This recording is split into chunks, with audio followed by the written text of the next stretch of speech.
Hi friends, good morning. This is Shrikant. Today I will explain about weak number Dax function. First, what is weak number Dax function?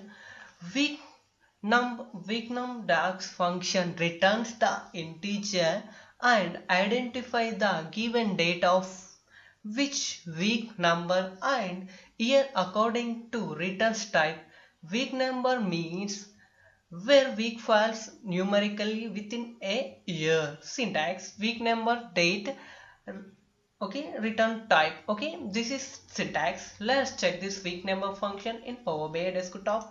I'm already prepared some data and click on new column. Type here week number.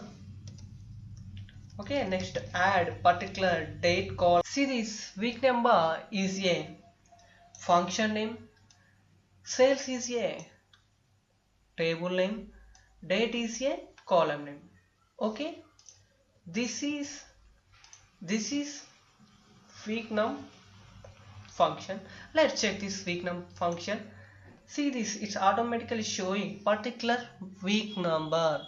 Okay, October 25 is week number is 43. Okay, this is week number function. Okay, please subscribe our channel Laxmi Skills. Thank you friends, bye all.